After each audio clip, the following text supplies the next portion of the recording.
तू देवीला कौल लावलास त्यावेळी तू देवीला काय विचारलास? मी देवी आईला थेट विचारलं,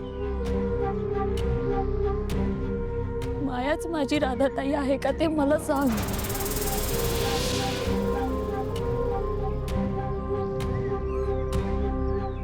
आणि देवीने कौल दिला. कौल मागताना तू मनात काय म्हणालीस? मनात काय म्हणालीस तू?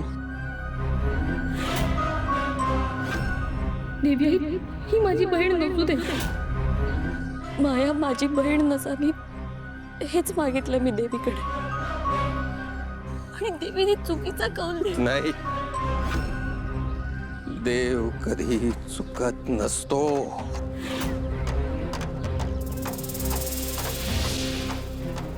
माणसं चुकतात. देवाने दिलेला संकेत माणसाला समजत नाही. म्हणजे तू मनात मागितलंस तेच दिलंय तुला देवी आईने. देवीचा कौल चुकलेला नाही. म्हणजे बाबा दुधात मिसळलेलं पाणी वेगळं करायला शिक पोरे. ते कर. काही काही प्रश्नांची उत्तरं आपल्याला शोधायला लागतात. शोध घेतला की सगळी गणितं सुटतात. सत्य सामोरं येतं.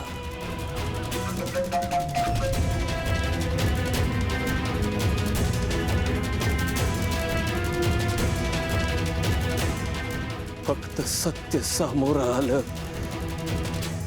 की खचून जाऊ नकोस. धीर सोडू नकोस. सत्य महत्वाचं.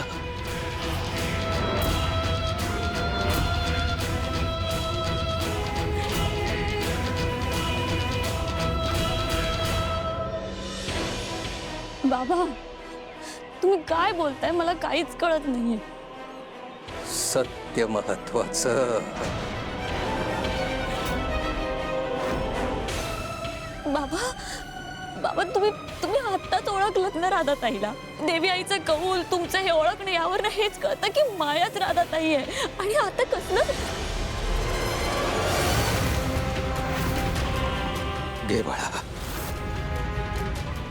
हा रुद्राक्ष तुला मदत करेल सत्याचा शोध घेण्यासाठी. जा, शोध तुझं सत्य.